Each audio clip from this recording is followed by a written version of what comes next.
Seat जितने भी है इसको तैयारी कीजिएगा ना, तो आपको आने वाला समय में शिक्षक मिलना है। चुनाव मुद्दा कुछ और हो सकता है। आप हिंदू मुस्लिम कर सकते हैं, मंदिर मस्जिद आप कर सकते हैं, लेकिन टीआरई 3 वाले स्टूडेंट के साथ धोखा। बताइए, आप वैकेंसी निकालते हैं 87,774 पोस्ट और ज्वाइन कराते हैं कितने लोग को? 35 से 40,000 लोग को भी आप। सबसे बड़ी बात, इसको नोट कीजिएगा, इसको दिखाइएगा आप लोग कि आप एक अभ्यर्थी को 3 ही मौका देते हैं। क्या गलती है? आपने जितना कटअप दिया उतना हमने लाया। हमारा यही गलती है कि हम 2 मिनट नहीं रहता तो चलता। सीट नहीं रहता तो हम लोग क्यों यहाँ पर बेवकूफ़ है? थोड़ी के ना, हम लोग भी पढ़ाई करते घर में। 80,000 सीट पे अपना एप्लीकेशन डाले होंगे। एकदम फॉर्म जब भरे थे 87,774 पोस्ट दे करके भरे थे। लगा था कि 87,773 किसी और को होगा और 74वां सीट जो है मेरा है। नहीं 5 या 7 बार दिया जाए। अटेम्प्ट को हटाना से ये भी दरखास्त है और मांग है कि कम से कम जो बच्चा लास्ट अटेम्प्ट में है और उस मार्क्स को पास कर गया है तो कम से कम हटाइए। बच्चा अगले ज़्यादा बार मल्टीपल बाय उस एग्ज़ाम में बैठेगा और वो अपने क्वालिफाई एग्ज़ाम को भी कह रहे हैं कि जो इस तरह का जो अटेम्प्ट है 3 बार 4 बार का वो अटेम्प्ट हटवाइए और इन जो छात्र हैं उनको भी मौका दीजिए। इससे आपका ही हित होगा, इस समाज का हित होगा, स्टूडेंट का हित होगा, भला होगा। दोस्तों राम राम, सत श्री अकाल। मैं हूं सनी संतोष। दोस्तों आज हमारी मौजूदगी पटना के गर्दनी बाग में है। पटना के गर्दनी बाग में यहाँ पे 70 दिन से यहाँ पे प्रदर्शन कर रहे हैं। इनका कहना है कि जो बीपीएससी 3.0 में जो रिजल्ट दिया गया है उसमें इनका सेम मार्क्स होते हुए भी सिलेक्शन नहीं हुआ है, तो इन लोग सप्लीमेंट्री रिजल्ट की मांग पहले बता देना चाहते हैं कि कुल जो बहाली आया था लगभग 87,000 पोस्ट पर आया था। 87,000 पोस्ट पे जब बहाली आया तो उसमें जो रिजल्ट दिया गया लगभग 66,000 दिया गया और उसके बाद जो नियुक्ति पत्र दिया गया, नियुक्ति पत्र भी दिया गया है, उसमें भी कुछ लोग वैसे हैं जिनका 2 जगह सिलेक्शन हुआ। यानी 51,000 में भी कोई 9th-10th में है तो कोई 11th-12th में, वही बच्चा सेम बच्चा है। यानी 2 जगह वो है, तो एक ही बच्चा 2 जगह तो वहाँ पे जॉब करेगा नहीं, यानी उसमें से भी छटकर कुछ बच्चे और आएंगे। इनका कहना है कि अगर हमारा मार्क्स सेम है यानी 80 नंबर है या 85 नंबर है तो हमारा एज के हिसाब से जो छाटा गया है उसको ना छाटकर जो सीट बचा हुआ है, जिस पद के लिए हम लोग एलिजिबल हैं या जिस पद के लिए हम लोग बहाली दिए थे या फॉर्म भरे थे उसी पद में हमें भी शामिल किया जाए। चलिए हम इनसे बातचीत करते हैं कि क्या मसला है और इनसे ही जानने की कोशिश करते हैं। नमस्कार, कैसे हैं? जी नमस्कार। देखिए, हम तो ठीक हैं और हम लोग का सरकार कैसे आपको ठीक कर रही है या नहीं कर रही है? देखिए, सरकार तो हम लोग के साथ बहुत बड़ा धोखा करने का काम किया है। इससे बड़ा धोखा हम लोग को जीवन में कभी नहीं मिला था जितना बड़ा धोखा बीपीएससी टीआरई 3 में हम लोग के साथ सरकार। बताइए, आप वैकेंसी निकालते हैं 87,774 पोस्ट और ज्वाइन कराते हैं कितने लोग को? 35 से 40,000 लोग को भी आप ज्वाइन नहीं कराते। बताइए, 50% स्टूडेंट को भी आप ज्वाइन नहीं कराते हैं, तो हम लोग के साथ तो धोखा ही कर रहे हैं ना आप साहब। कब तक ये धोखा कीजिएगा?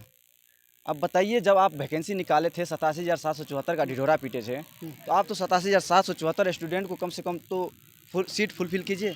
चलिए नहीं कीजिए, मान लीजिए आपने 66,000 ही रिजल्ट दिया और हमारे सम्राट चौधरी जी, माननीय सम्राट चौधरी जी एक फ्रेम में अच्छा से ट्वीट किए थे कि जो है 21,000 सीट को टीआरई 4 में जोड़ेंगे। हम लोग को उससे भी कोई आपत्ति नहीं है। आपने 66,674 रिजल्ट जो आप दिए हैं या 800 जो भी है समथिंग है, तो उस सीट को तो कम से कम फुलफिल कीजिएगा। आपने एक स्टूडेंट को 3-3 जगह रिजल्ट दे दिए हैं और 3-3 नियुक्ति पत्र आप दे दिए हैं। हम बात पूछना चाहेंगे, एक आदमी को 3-3 जगह नियुक्ति पत्र दिएगा जबकि वो स्टूडेंट है, वो कहीं एक ही जगह वहाँ पर सिलेक्शन लेगा या ज्वाइन करेगा, बाकी जगह वो रिक्त रह जाएगा। तो आप लोग जैसे माना कि 80 नंबर कटअप गया है, आपका भी 80 नंबर है, कुछ बच्चा को हम ऐसे भी देखे हैं जिनका 80 नंबर उनका भी है और कटअप भी 80 नंबर गया है और वो बोल रहे थे कि मेरा एज कम है, 2 महीने छोटा है मेरे से, जो आगेला जो सेलेक्ट हुए उनका 2 महीना ज़्यादा है, उनको सिलेक्शन दे दिया गया है, मुझे सिलेक्शन नहीं दिया गया। तो इसी आधार पर आप लोग कह रहे थे कि जो बचा हुआ सीट है उस पर सप्लीमेंट्री रिजल्ट देकर हमारा क्या गलती है? आपने जितना कटअप दिया उतना हमने लाया। हमारा यही गलती है कि हम 2 मंथ छोटे थे। जी जी, यही बात है। देखिए, जैसे कि रिजल्ट दिया गया तो रिजल्ट तो आप मल्टीपल दे दिए। जैसे मान लीजिए मेरा कट ऑफ 80 गया, आप जो एग्जांपल दिए हैं उसी को हम दोहराते हैं। जैसे मेरा कट ऑफ 80 गया मेरे सब्जेक्ट में और 80 नंबर मेरा भी है। आप हमसे 2 महीना बड़े हैं और हम आपसे 2 महीना छोटे हैं। आप बताइए, यहाँ जन्म के आधार पर हमको छांट रहे हैं जबकि आपके पास सीट हजारों हजार की संख्या में। सीट नहीं रहता तो चलता। सीट नहीं रहता तो हम लोग क्यों यहाँ पर बेवकूफ़ है? थोड़ी के ना, हम लोग भी पढ़ाई करते घर में बैठते। हम लोग तो बेवकूफ़ नहीं है, पढ़े लिखे हैं भाई, समझते हैं सब कुछ। आप लोग तो 87,000 सीट पे अपना एप्लीकेशन डाले होंगे। एकदम फॉर्म जब भरे थे 87,774 पोस्ट दे करके भरे थे। लगा था कि 87,773 किसी और को होगा और 74वां सीट जो है मेरा है, ये देख करके फॉर्म भरे थे। लेकिन सरकार जो है हम लोग के साथ बहुत बड़ा धोखा करने का काम कर रहा है। ये आयोग की गलती है, इसमें सरकार सुधार करवा सकती है। सरकार के पास समय है, हम लोगों ने 71 दिन समय दिए हैं, लेकिन सरकार झूठ पे झूठ, झूठ पे झूठ, झूठ पे झूठ बोले जा रहा है। क्या लग रहा है ये जो बचा हुआ सीट है उसको आगामी जो इस वक्त जो चुनाव होने वाला है उसमें जोड़ने की प्रक्रिया और ज़्यादा मात्रा में दिखाने की ज़रूरत है? और जो पिछले स्टूडेंट हैं जो एक बार 85 नंबर या 80 नंबर ला चुके हैं, क्या गारंटी है कि वो अगला एग्ज़ाम में भी उतना नंबर लाएंगे और उनका सिलेक्शन मिल पाएगा? देखिए सर, हम लोग तो जो है ना, ये जो सीट जितने भी है इसको तो TRE 4 में हम लोग नहीं ले जाने देंगे, क्योंकि ये सीट TRE 3 वाले स्टूडेंट का था और आपने TRE 3 वाले स्टूडेंट के लिए निकाले थे वैकेंसी। आपका चुनाव मुद्दा कुछ और हो सकता है, आप हिंदू मुस्लिम कर सकते हैं, मंदिर मस्जिद आप कर सकते हैं, लेकिन TRE 3 वाले स्टूडेंट के साथ धोखा आप नहीं कर सकते हैं। ये सीट आपको जिस हाल में होगा आपको भरना पड़ेगा और TRE 3 वाले स्टूडेंट से ही भरना होगा, क्योंकि हमारे पास हजारों हजार की संख्या में ऐसा अभ्यर्थी है जो कट ऑफ के बराबर मार्क लाया है, कट ऑफ से 1 नंबर कम है और कट ऑफ से 2 नंबर कम है।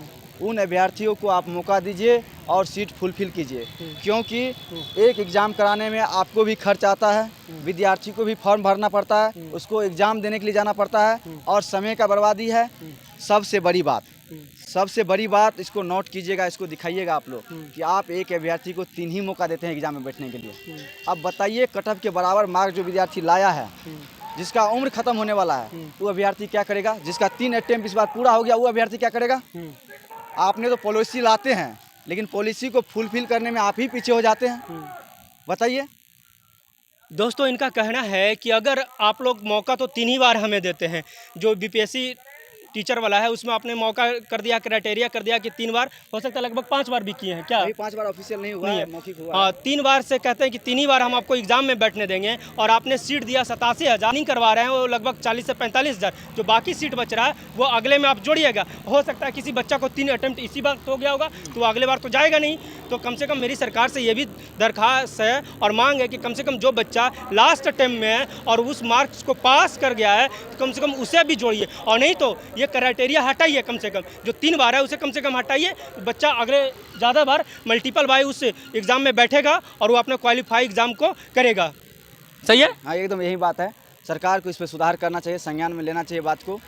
अगर आप संज्ञान में नहीं लेते हैं, अगर इसी तरह से फिर झूठ पे झूठ बोलते हैं, तो आने वाला समय में बहुत बड़ा हुंकार होगा यहाँ से छात्रों का, और आपको नहीं भी देगा छात्र, 1 मिनट, आपको चेतावनी भी देगा छात्र, और आने वाला समय में चुनाव भी है। तो आप समझ लीजिए क्या करना चाहते हैं, आप इस पर निर्णय ले लीजिए। अच्छा, सरकार ये जो नियम लाया था, आप लोग कोई है 2 लाख, कोई 1.5 लाख, कोई 1 लाख दे के कोई BEd DLEd करता है, और ये बड़ा अमाउंट लगता है किसी भी इस तरह का कोर्स करने में, और आप लोगों को जब इस तरह का कोर्स कर लेते हैं तो कहते हैं कि वैकेंसी जब आएगा तो आप लोग 3 ही बार देना जाएगा। बट ऐसा कोई भी वैसा एग्ज़ाम में है नहीं कि आप लोग 3 ही बार देंगे, 4 बार देंगे। एक एज क्राइटेरिया होता है कि इतना एज होगा उसके बाद आपको छाड़ दिया जाता है, 3 बार नहीं। जैसे UPSC में है कि 6 बार ऐसे है, तो ये तो बड़ा एग्ज़ाम तो है नहीं। इसमें ज़्यादातर मध्यम वर्ग के लोग रहते हैं, मध्यम वर्ग के बच्चे रहते हैं, उनको कम से कम एक चाहिए कि जॉब थोड़ा सा हो जाए ताकि उनकी भरण पोषण अच्छा से हो जाए। क्या आप इस जो नियम लागू किए थे उससे आप खुश हैं? नहीं, इसका हम विरोध करते हैं। बिल्कुल एकदम विरोध करेंगे। हम नहीं, सभी अभ्यर्थी इसका विरोध करेंगे। आप जो है 3 अटेम्प्ट करके जो है विद्यार्थी के साथ आप बहुत बड़ा धोखा कीजिएगा। और नहीं, ठीक है, 3 अटेम्प्ट डालिए, बट जो 1 लाख 1.5 लाख जो BEd करने में लग रहा है वो बच्चा अपना पैसा वहाँ क्यों लगाएगा? 1.5 लाख रुपया। अगर इस तरह से कीजिएगा ना तो आपको आने वाला समय में शिक्षक मिलना भी मुश्किल हो जाएगा। वही लोग आ पाएंगे जो नेता मंत्री हैं, जिनके पास हजारों लाखों में रुपया है, वो ऐसे 1.5 लाख दे देंगे, बाकी 1.5 लाख, हाँ, वही लोग आएगा ही। बताइए, एक मध्यम वर्गीय हम लोग किसान फैमिली से हैं, बताइए हम लोग कहाँ से 1.5 लाख का जुगाड़ करेंगे और BEd करेंगे? और उसमें 3 ही बार बैठने दीजिएगा और 3 ही बार बैठने दीजिए। 3 मौका के बाद जो है ये डिग्री BEd का एकदम हो जाएगा खत्म, भुजा खाने लायक हो जाएगा, रद्दी, एकदम रद्दी हो जाएगा। तो इसीलिए सरकार को हम कहना इस चाह रहे बात हैं को भी आप सरकार से मांग कीजिए कि कम से कम मुझे 3 नहीं 5 या 7 बार दिया जाए। अटेम्प्ट को हटाना चाहिए, मौका हटाना चाहिए। टीचर में आप जब एज क्राइटेरिया रखे हैं कि 42 साल तक आप आ सकते हैं, 40 साल तक आप आ सकते हैं, तो अटेम्प्ट का क्या बात है? अटेम्प्ट को हटाइए आप, और जो TRE 3 में जितने भी सीट बचा हुआ है सभी पे सप्लीमेंट्री रिजल्ट देने का कष्ट करें। दोस्तों, हम भी इस वीडियो के माध्यम से बता देना चाहते हैं कि हम भी इनके ही तरह एक, मान लीजिए स्टूडेंट है, अभी तो मीडिया का काम कर रहे हैं, मास कॉम करके आए हैं, बट हम भी कहेंगे कि जो इस तरह का जो अटेम्प्ट है 3 बार 4 बार का, वो अटेम्प्ट हटवाइए और इन जो छात्र हैं उनको भी मौका दीजिए। इससे आपका ही हित होगा, इस समाज का हित होगा, स्टूडेंट का हित होगा, भला होगा।